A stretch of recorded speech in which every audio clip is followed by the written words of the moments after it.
조선의 왕들은 수많은 여인을 거느렸습니다. 하지만 그 어떤 여인도 왕의 선택을 거부할 수는 없었습니다. 여자는 선택의 대상이지 선택의 주체가 될 수 없었기 때문입니다. 적어도 이 여자가 나타나기 전까지는 말이죠. 왕의 승은을 거절한 궁녀, 그리고 그녀를 평생 잊지 못했던 왕 정조. 오늘 이야기의 주인공은 의빈성 씨입니다. 지금부터 조선에서 가장 특별했던 사랑 이야기를 시작합니다. 구독과 좋아요는 왕의 여자를 이어가는 가장 큰 힘이 됩니다. 그녀의 본명은 성덕임. 가문이 아주 대단했던 것도 처음부터 특별한 존재였던 것도 아닙니다. 그저 어린 나이에 궁으로 들어온 수많은 궁녀들 중 하나였죠. 하지만 그녀에게는 다른 궁녀들과 다른 점이 하나 있었습니다.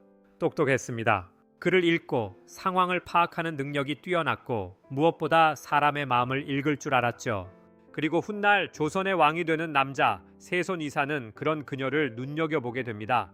네, 우리가 흔히 아는 바로 그 남자 정조입니다. 당시 세손 이산의 삶은 지옥에 가까웠습니다. 아버지 사도세자는 뒤주 속에서 죽었고 궁 안에는 세손을 탐탁지 않아 하는 세력들이 가득했죠. 누구를 믿어야 할지도 모르는 상황, 언제 제거당할지 모르는 불안 속에서 세손은 늘 외로웠습니다. 그런데 이상하게도 궁녀 성덕임 앞에서만큼은 편안했습니다. 성덕임은 세손에게 무조건 아첨하지 않았고 시간이 흐른 뒤 성덕임은 결국 정조의 후궁이 됩니다. 그리고 의빈성 씨라는 이름을 받게 되죠. 정조는 그녀를 몹시 아꼈습니다. 실록과 기록들을 보면 정조의 감정은 생각보다 훨씬 깊습니다. 단순한 총애 수준이 아니라 진짜 사랑에 가까웠다는 평가가 많죠. 특히 유명한 일화가 있습니다. 정조는 바쁜 국정 중에도 의빈성 씨가 있는 곳을 자주 찾았고 직접 편지를 남기기도 했습니다. 왕이 후궁에게 감정을 드러내는 이 일 자체가 드문데 정조는 유독 그녀에게 솔직했습니다. 하지만 행복은 오래가지 않았습니다. 의빈성 씨는 아들을 낳습니다. 바로 문효세자. 정조가 얼마나 기뻐했는지는 굳이 설명할 필요도 없겠죠.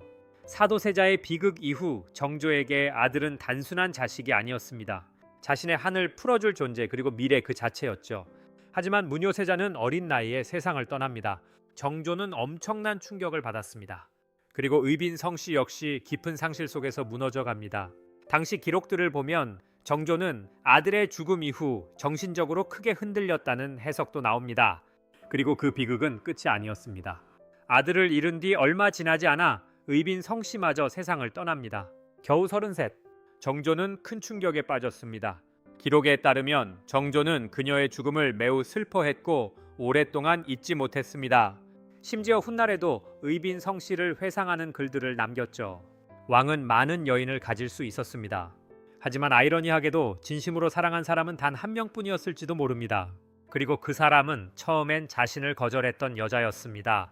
사실 이 이야기가 특별한 이유는 단순한 로맨스 때문이 아닙니다. 의빈성 씨는 권력을 향해 달려간 인물이 아니었습니다. 오히려 권력의 위험함을 누구보다 잘 알았고 쉽게 왕에게 기대지 않았죠. 정조 역시 마찬가지였습니다.